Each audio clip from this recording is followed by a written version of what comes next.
আল্লামা আব্দুর রহমান সফুরি রহমতুল্লাহি আলাইহি ওনার একটা কিতাবের নাম আছে নুজহাতুল মাজালিসের মধ্যে এই ঘটনাটা এসেছে। খেয়াল করেন, অনেক লেখকেরা এই ঘটনাটাকে লিখেছেন।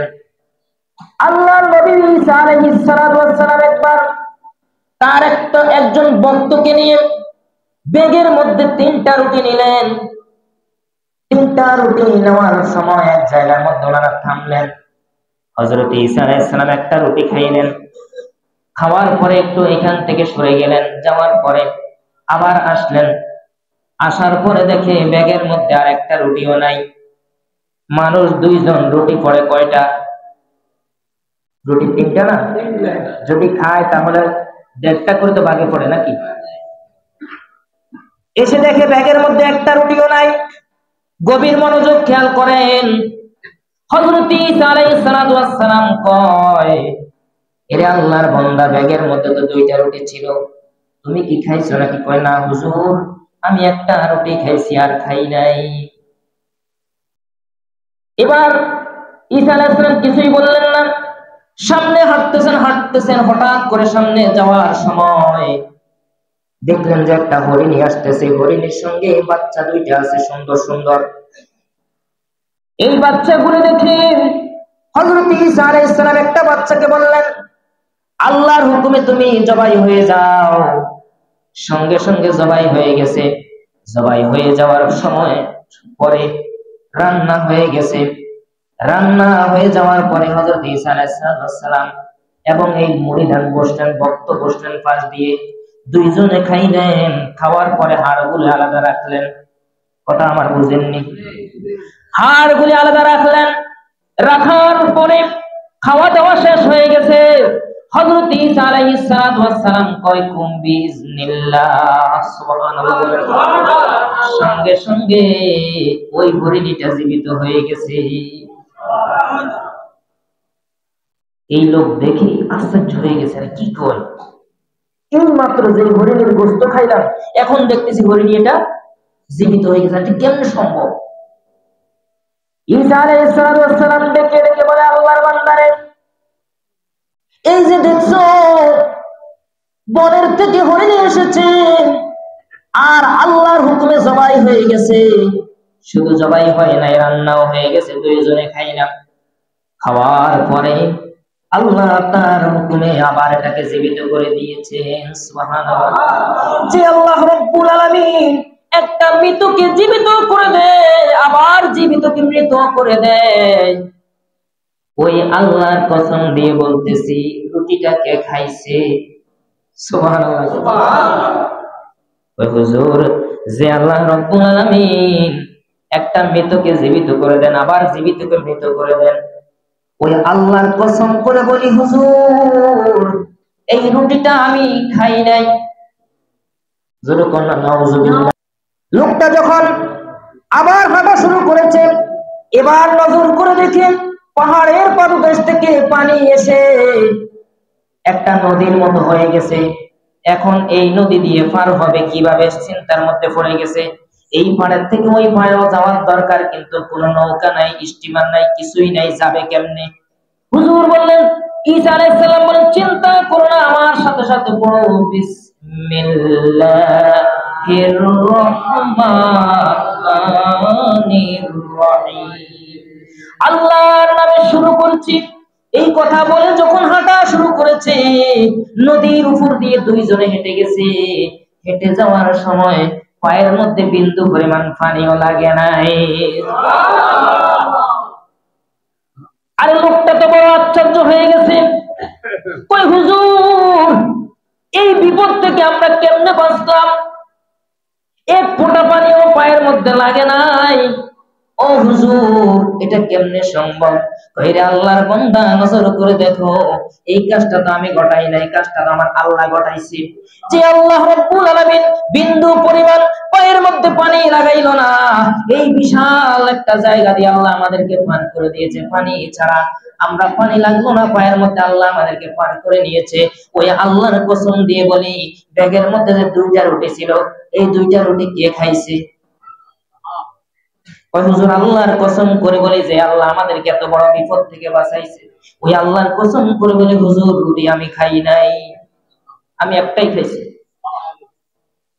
এবার হযরত ঈসা আলাইহিস সালাম জঙ্গলের দিকে যাচ্ছেন, যাওয়ার সময় দেখবেন অনেকগুলি বালি পড়ে আছে। উনি বালিগুলিকে কি করলেন, তিনটা স্তূপ দিলেন একসাথে, তিনটা স্তূপ দিলেন, বড় বড় তিনটা স্তূপ। তিনটা স্তূপ দেওয়ার পরে হযরত ঈসা আলাইহিস সালাম বলেন, আল্লাহর হুকুমে বালিগুলি স্বর্ণ হয়ে যাও। আরো জোরে বলেন না সুবহানাল্লাহ।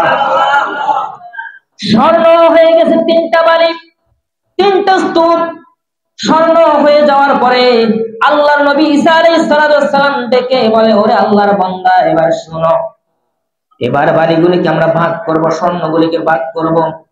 আমি এই যে তিনটা স্তূপ আছে, একটা স্তূপ হলো আমার, আরেকটা স্তূপ হলো তোমার, আরেকটা স্তূপ হলো তৃতীয় নম্বর রুটিটা যে খাইছে তার। আপনি জোরে বলেন না সুবহানাল্লাহ। হযরত ঈসা আলাইহিস সালামকে লোকটা ডেকে ডেকে বলে, হুজুর যে আল্লাহ বালি থেকে স্বর্ণে পরিণত করেছে, ওই আল্লাহর কসম করে বলি হুজুর তৃতীয় নম্বর রুটিটা আমি খাইছিলাম। কে খাইছে? কত বড় লোভী, কত বড় মৃত্যু! খেয়াল করেন মিথ্যা মানুষকে কোথায় নিয়ে যায় একটু ফলো করেন। হযরত ঈসা আলাইহিস সালাম কইরা, আল্লাহর বান্দা নবীরা সব কিছুই জানে বুঝে, কেউ ঠিক নেই কথা। এতে যে তেজে খাইছে এটা কি নবীর বুঝার বাকি আছে নাকি? তার জাস্টিফাই করতে যায় কি? হযরত ঈসা আলাইহিস সালাম কয়, দুনিয়ার মধ্যে নবীরা খাওয়ার জন্য আসে নাই, নেওয়ার জন্য আসে নাই, আল্লাহর নবীরা মানুষকে দেওয়ার জন্য এসেছে। জানে যা, আমার একটা স্তূপ লাগবে না, তিনটা স্তূপ তুই নিয়ে চলে যা, আমি আর তোর সাথে নাই, তুই এত বড় মিথ্যু, তোর সাথে আমার আর থাকার কোনো প্রয়োজন নাই। ঈসা আলাইহিস সালাম যখন চলে গেলেন, যাওয়ার পিছন দিক থেকে দুইজন ডাকাইত এসে বলতেছেন, এই মুহূর্তে আমাদেরকে স্বর্ণগুলা দিয়ে দেন, হয়তো শেষ হয় না রে না, আমার শেষ কইরো না, বরং তোমাদেরকে আমি একটা অপশন দিচ্ছি, তোমরা দুইজনে এবং আমি একজনে, তিনজনে মিলে আমরা স্বর্ণগুলি ভাগ করে নিব, ভাগ করে নিলে তো আর কোনো সমস্যা নাই, ঠিক আছে নি? ওই ঠিক আছে, কি করব?